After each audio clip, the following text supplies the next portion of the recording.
오늘은 무슨 이야기 해줄 거야? 옛날에 사셨던 다산 정약용 선생님 이야기를 해볼까? 다산? 우리 동네 이름이랑 똑같네. 맞아. 우리 동네 이름이 정약용 선생님과 관계가 있지. 사실 정약용 선생님은 수많은 업적을 남겼지만 당시에는 죄인이었기 때문에 18년 동안 다른 곳에 있다가 태어나고 자란 라제 마을로 돌아오셨거든. 죄인? 나쁜 사람이었어? 시대를 잘못 만났다고나 할까? 하지만 그런 어려운 상황 속에서도 배우는 것을 게을리하지 않았고 500권이 넘는 책을 쓰시면서 차별 없이 제자들과 함께 미래를 위한 시간으로 가득 채우셨어. 500권? 대단하다. 엄청 똑똑한 사람인가 봐. 그렇지. 정약용 선생님은 참 백성들을 사랑하셨어. 밖으로는 전쟁도 많았고 안에서는 백성들이 힘들고 어려웠어. 그러한 현실 문제를 해결하고 도움이 되지 않는 제도를 고치고 낡은 우리나라를 새롭게 하는 게 바로 실학이야. 아, 실학은 우리나라를 어떻게 좋은 나라로 만들 수 있고 모든 사람들이 더 행복할 수 있을까를 생각하는 거구나. 맞아. 그렇게 생각한 사람들을 실학자라고 불렀는데 정약용 선생님이 그때 당시 최고의 실학자이자 가족을 사랑했던 남편이고 아버지셨어.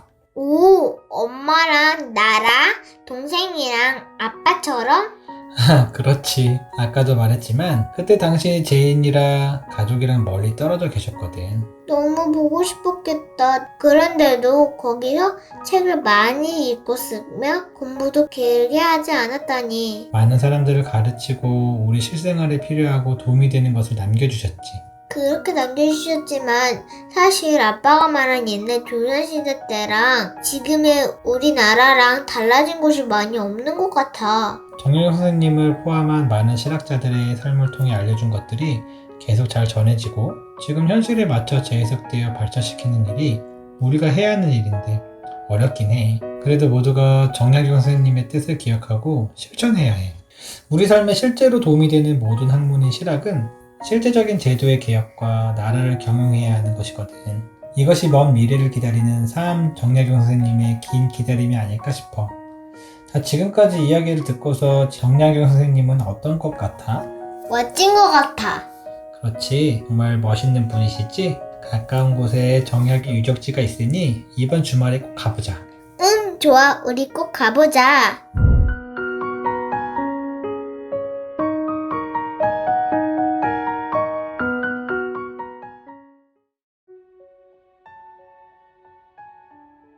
온 세상이 썩은 지 오래다. 부패하다 못해 썩어 문드러졌다. 다산 정약용 선생의 탄식은 오늘에도 이어지고 있습니다. 부정부패로 신뢰를 잃은 사회, 경제 규모와 반비례하는 행복지수, 기후위기와 코로나19 팬데믹으로 위기를 맞이한 오늘. 시대는 변했지만 더 나은 미래를 꿈꾸는 이들은 언제나 존재합니다. 실학은 조선의 르네상스를 열었습니다. 개혁을 열망했던 조선의 지식인들은 새로운 조선을 꿈꾸었고 경세치용, 이용후생, 실사구시를 통해 백성의 삶을 들여다보았습니다. 오늘날 당면한 사회적 시대적 문제를 정확하게 파악하고 다산의 사상과 가르침을 통해 제도 개혁과 의식 개혁을 이끌어내는 경기 실학이 대한민국의 미래를 열어갑니다. 미래의 새로운 길을 여는 경세치용. 학문은 세상을 다스리는 데에 실질적인 이익을 줄 수 있어야 한다는 뜻으로 우리 사회의 경제 정치 전반에서 실생활에 유용한 제도 개혁을 추구하며 사회의 모순과 고통에 주목하고 국민의 이해를 대변합니다. 공정한 가치로 미래를 여는 이용후생. 편리한 기구를 사용하여 백성의 삶을 풍족하게 한다는 뜻으로 상공업을 발전시켜 산업사회를 부흥시키며 국민의 삶의 질을 높이고 기후위기와 팬데믹 극복을 위해 함께 노력합니다. 더 나은 미래를 위한 가능성을 여는 실사구시. 객관적 사실을 토대로 진리를 탐구한다는 뜻으로 역사 속에서 현재를 고민하고 답을 찾는 문명의식을 통해 4차 산업혁명의 시대를 더 잘 살아가기 위한 방법을 함께 찾습니다. 일반의 삶에 주목하여 공동체의 문제를 고민하고 국민에게 실제적인 도움이 되는 방안을 강구하는 실학. 실학의 문제의식은 오늘날에도 적용되고 실학의 자세는 오늘날에도 필요합니다. 보다 나은 내일, 발전하는 경기도. 세계 속의 대한민국을 준비하는 경기 실학이 미래를 열어갑니다.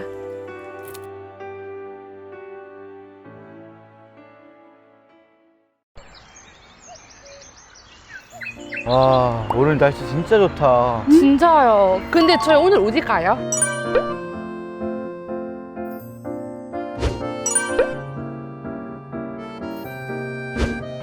마리나, 혹시 묘라고 알아요? 묘? 아, 들어봤어요. 추석에 성묘 간다 할 때 그거죠? 제가 살던 이집트 피라미드 같은 거 같은데? 우리가 오늘 갈 곳이 바로 성호 이익 선생님의 묘입니다. 오, 듣기만 했지 가본 적이 없어서 어떻게 생겼는지 몰라요. 저희 빨리 가요. 자, 그럼 가볼까요?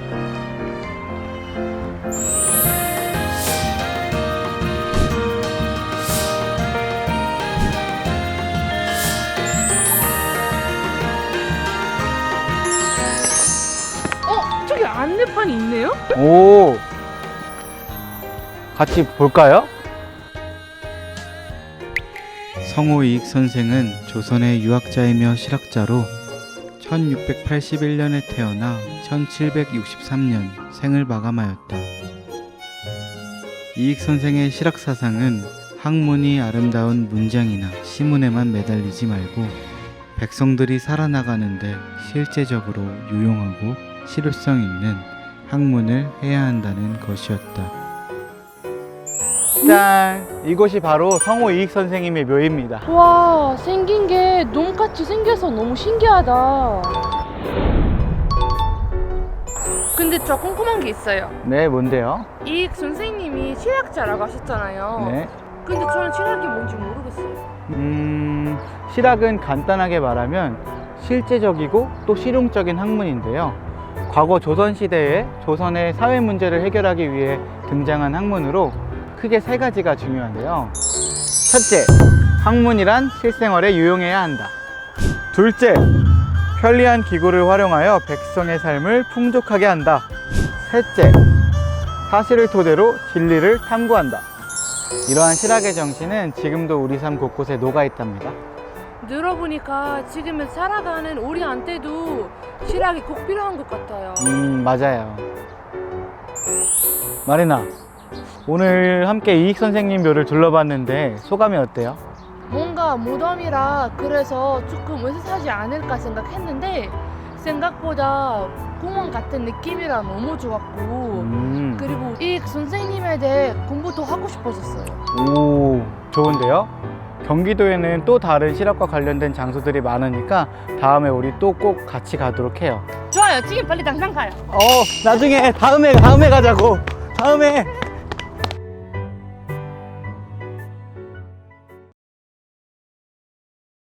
요즘 다산 정약용 선생님의 저서 실학의 집대성이 연일 화제에 오르고 있습니다. 수십 년간 연구한 성과가 빛을 발한 건데요. 저희 무한불성팀이 알기 쉽게 정리해보았습니다. 먼저 실학에는 실용지학의 실학, 허학의 반대말인 실학이라는 의미의 실학이 있으나 요즘에는 실사고시지학, 즉 실제 사실에서 진리를 찾는 학문이라는 의미로 통용됩니다.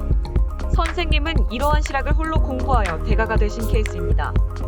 다만 성호 이익 선생님의 저서를 읽고 감명받아 직접 가르침을 받지는 않았으나 마음속으로 본을 받았습니다. 그리하여 경세치용학파를 기반으로 두고 실학을 공부하였습니다. 거기에 상공업, 기술의 발전을 중점으로 한 이용후생파와 보증학의 영향을 받은 실사구시파를 더해 실학을 집대성하였습니다. 그리고 저서 실학의 집대성을 발표하였는데요. 이에 국내 여론을 장악함은 물론 다산 선생님의 연관 검색어가 실시간 검색어를 장악하는 등 연일 화제에 오르고 있습니다. 뿐만 아니라 해외 외신들까지 하나의 학문을 한데 묶은 다산 선생님 범위에서 보면 유학이기 때문에 한중일 모두 실학이 있습니다. 기존에도 한국은 실학에 관해서는 형님 나라라며 한국을 중심으로 한중일 실학학회가 돌아가고 있었는데 이에 쐐기를 박은 것입니다. 하지만 여기에 그치지 않고 다산 선생님은 다시 연구에 들어가셨습니다. 실사고시의 정신을 기반으로 문명성과 공공성, 공정성, 인문학 등을 더해 사회개혁과 과학기술 발전에 도움이 되는 방향을 잡고 연구한다고 말하였습니다. 그리고 나아가 세계 각국의 인정을 받기 위해 열린 자아를 중점으로 틀을 잡는다고 하셨는데요. 이를 세계의 자아화, 자아의 세계화라고 명명하였습니다. 여기까지 다산 정약용 선생님의 업적을 짧게 알아보았는데요. 연구가 끝나자마자 다시 연구에 들어가는 모습을 보니 실학의 미래가 더 밝은 것 같습니다. 그럼 다음 연구 발표를 기다리며 물러가겠습니다. 안녕하세요. 오늘은 실학을 주제로 이야기해보려 합니다. 실학이란 18세기 전후에 등장한 실생활에 도움이 되는 학문을 말합니다. 조선 후기에 활동한 대표적인 실학자로 정약용, 이익, 박지원, 이빙허각이 있습니다. 어라? 처음 듣는 이름이 하나 있다고요? 이제부터 설명드리도록 하겠습니다. 이빙허각은 손꼽을 수 있는 실학자 중 유일한 여성 실학자입니다. 그는 51세가 되던 해에 여성의 공간인 규합에 필요한 모든 지식을 담고 있는 규합총서라는 책을 세상에 내놓았습니다. 이 책은 집안에서 이루어지는 거의 모든 일과 관련된 지식을 담고 있습니다. 크게 5범주로 나뉘어서 술, 음식 만드는 방법을 알려주는 주사위, 옷 만드는 과정을 담은 봉임측, 밭일과 가축 기르기의 산가락, 태교 및 육아법을 알 수 있는 청랑결, 마지막으로 집안의 안전과 기론을 지키는 법에 관련된 내용의 술수락으로 구성되어 있습니다. 과거에는 손에서 손으로, 입에서 입으로 전해지던 여성들의 노동 경험이 이제는 체계화되어 여성들의 삶 그 자체가 되었으며 이를 지식의 영역으로 끌어올렸다는 점에서 규합총서는 큰 의의를 가집니다. 이빙허각의 이름을 한자로 풀이하면 허공의 기대선 여자라는 뜻입니다.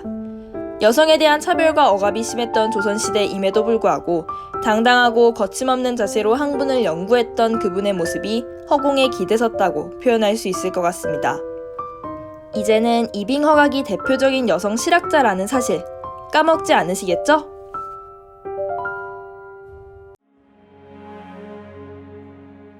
유네스코 세계문화유산에 등재되어 있는 수원 화성. 언뜻 보기에는 다른 읍성과 같아 보이지만 자세히 들여다보면 화성은 실학의 집약체라고 할 수 있다. 다른 도성들이 높은 산을 병풍처럼 두르고 높은 지대에 지어져 방어에 초점을 맞춘 폐쇄적인 형태라면 화성은 비교적 평탄한 지형에 지어져 소통을 중시하는 개방적인 면모를 띠었다. 화성이 조선읍성의 전형을 따르면서도 차별화되는 점은 또 있었다. 중심 건물인 행궁이 남향이 아닌 동향으로 지어졌다는 것. 중심 건물이 동향으로 지어지자 자연스럽게 간선도로는 남북 방향으로 났고 이 길은 한성과 연결되는 대로 역할을 했다. 현대에도 이 길은 수원시의 중요 도로 역할을 하고 있다.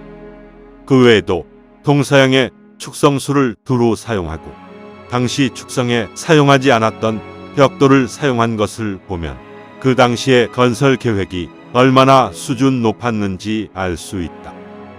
정약용이 이러한 수준 높은 계획과 기술을 가지고 있는 것은 실용적이고 개방적인 그리고 백성을 생각하는 실학자였기 때문이라고 할 수 있다. 수원 화성에서의 실학은 건축 과정에서도 살펴볼 수 있는데 화성 축성 당시 백성들의 부역이 아닌 일한 양에 따라 노임을 지급하고 공사 실명제를 추진하는 등 철저하고 조직적으로 운영되었다. 또한 백성의 수고를 덜어주기 위해 거중기를 발명하고 활차를 사용하게 하여 공사 기간을 크게 단축했다. 수원 화성은 그저 보기 좋고 아름다운 성이 아닌 당시 정치, 사회개혁 등을 이루고자 하는 실학자들의 정신이 담겨 있는 문화유산이다. 현대를 살고 있는 우리에게 화성은 더 나은 지금을 만들 수 있는 메시지를 담고 있다.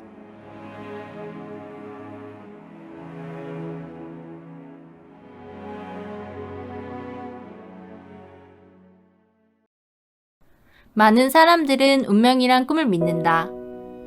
하지만 다산 정약용의 꿈은 다르다.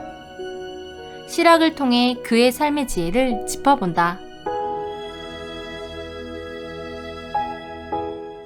그의 실학에 영향을 미친 성호이익은 당시의 병폐를 개진함으로써 열어나간 인물이다. 담원 홍대용은 합리적이고 과학적인 사상가로서 담원서를 집필하였다. 연암 박지원은 청나라 기행을 통해 몸소 실학을 느끼고 기록한 열알기의 저자이자 주요 실학가이다. 다산 정약용은 작은 산이 큰 산을 가리니 멀고 가까움이 달라서라네. 7세 나이에 원근법을 이해하였고 백성을 생각하는 마음이 유배지에서도 끊이지 않아 해결책인 실학을 완성시킨 집대성자이다.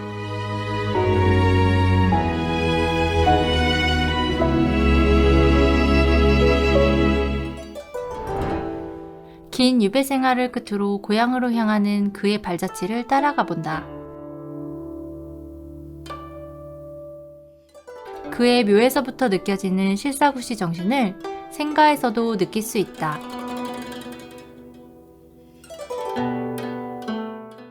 겨울 내를 건넌다 라는 뜻의 생가 여여당을 통해 다산의 위기에 맞서는 태도를 알 수 있다. 다산 정약용의 목미심서는 수령으로서의 부임, 해임, 몸가짐, 지방 간의 자세와 역할의 개혁 방안이다. 경세유표는 신분과 지역 차별 없이 골고루 인재를 등용하여 토지, 조세, 지방 행정 조직 재편 등의 해결 방안이다.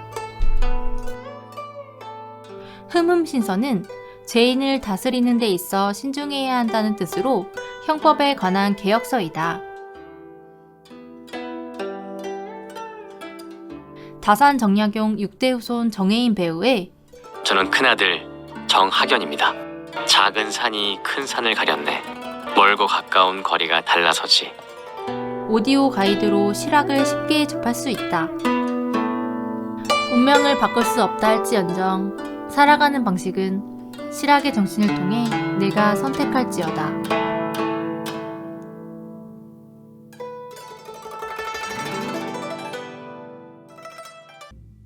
여러분 안녕하십니까? 저는 성호 이익 선생님을 사랑하는 모임의 회장입니다. 성호 이익 선생님이 돌아가신 지 어느덧 30년의 시간이 흘렀습니다. 저는 지금 성호 선생님의 묘소에 나와 있습니다.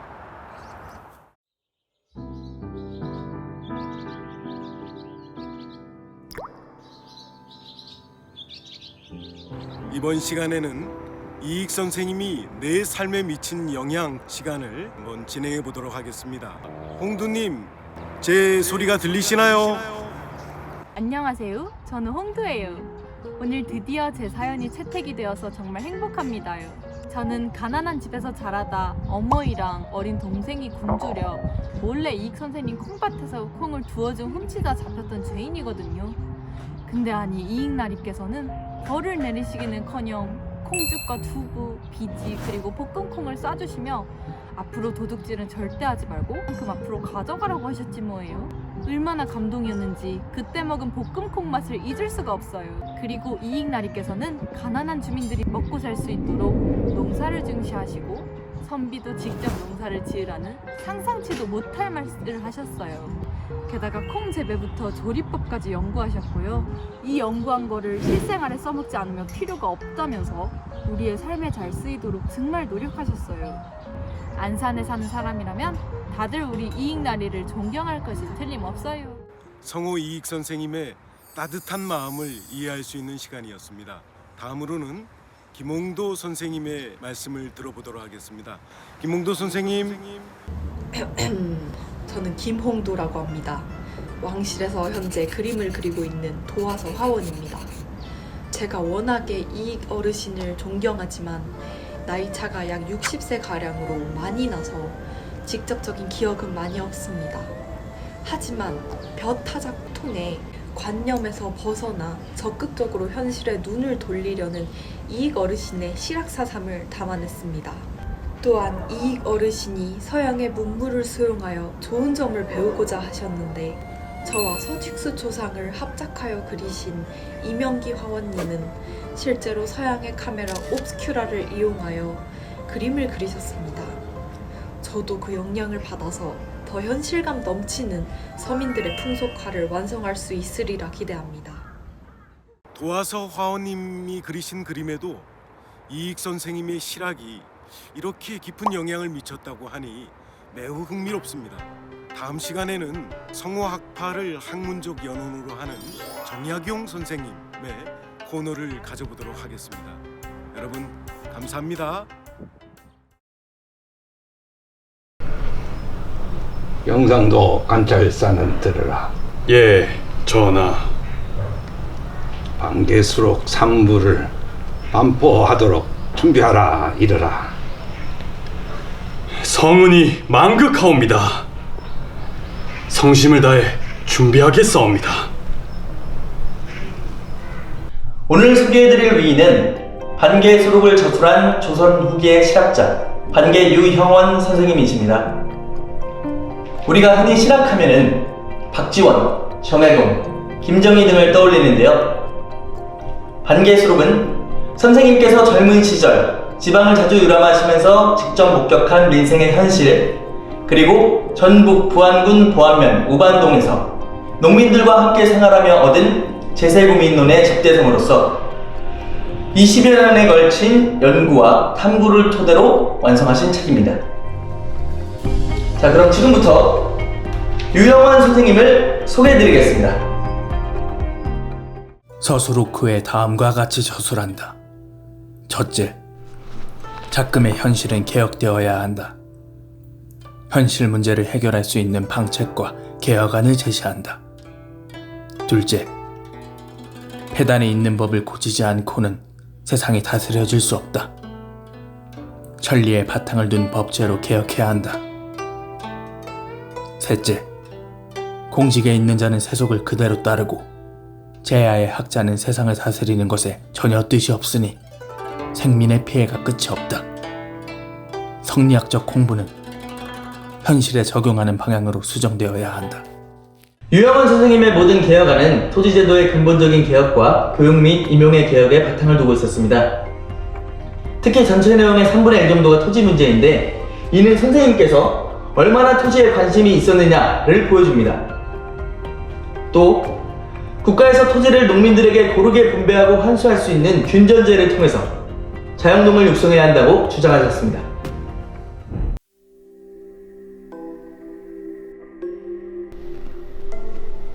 그래, 이것이 무엇이냐? 반개수록이라 하옵니다. 무엇에 대한 내용이냐?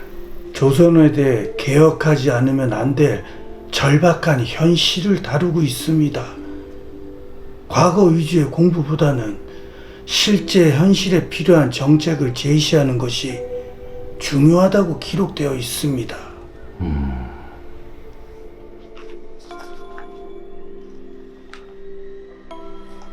더 자세히 말해보아라.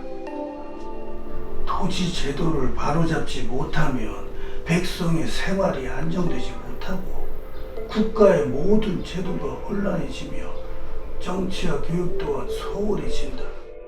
토지는 국가의 큰 근본이니 그것이 무너지면 모든 제도가 문란해진다 라고 적혀 있습니다. 재밌구나. 또 다른 것이 있느냐? 과거가 출세의 도구가 되어 선비들은 그저 옛 문장을 수집하는 데 치중되고 있으니 과거제를 없애고 대학을 마친 자들을 진사원에 소속시켜 실무를 익히게 한 뒤 문벌이 아닌 능력에 따라 등용하는 공거제를 주장하고 있습니다. 아울러 관직 임명 또한 관료의 임기제를 철저히 지켜 행정의 실효성을 꾀하고 왕실을 위해 설치한 많은 관청들을 대폭 축소하여 국가 재정을 안정시키는 것을 주장하고 있습니다. 알겠다. 내 이 서책을 더 살펴보마.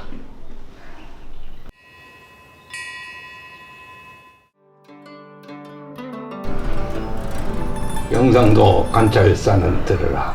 예, 전하. 반개수록 3부를 안보하도록 준비하라 이르라. 성은이 망극하옵니다. 성심을 다해 준비하겠사옵니다.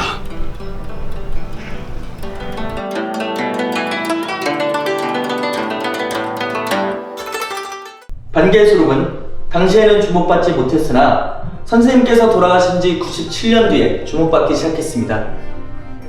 선생님의 주장이 비록 실행되지는 못했으나 개혁 의지와 사상만큼은 당시 재야 지식인들의 이상론이 되었으며 후에 학풍에도 아주 큰 영향을 주었습니다.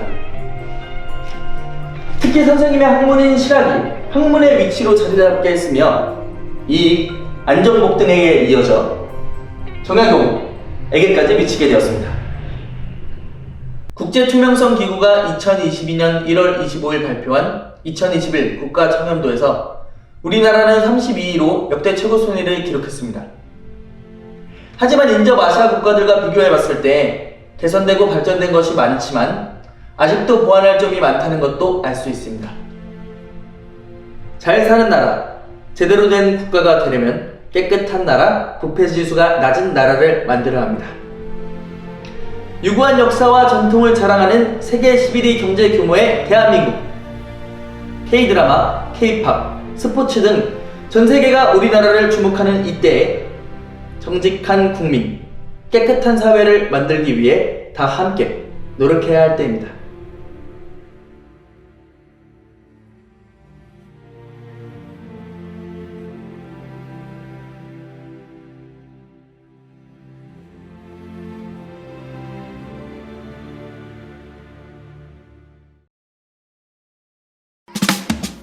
어지러운 세상 속에서 빛나는 우리 선조들의 지혜, 사랑하는 이웃과 백성 모두 살기 좋은 세상 만들기 위해 실학 정신의 가치 세우고 본받자 다 같이 실학을 통해 화합과 희망의 길로 모두가 행복한 미래의 길로 조선으로부터 도착한 지혜의 열쇠 어느 때보다 실학 정신이 필요할 때 경세 치용 이용 후생 실사 구시 시대가 변해도 진리는 변하지 않듯이 실제적인 개혁으로 나라를 이롭게 백성들의 삶을 풍요롭게 오늘날에 더 필요한 실학 정신 옛 것으로부터 배워 미래 향해 전진 어지러운 세상 속에서 빛나는 우리 선조들의 지혜 사랑하는 이웃과 백성 모두 살기 좋은 세상 만들기 위해 실학 정신의 가치 세우고 본받자 다 같이 실학을 통해 화합과 희망의 길로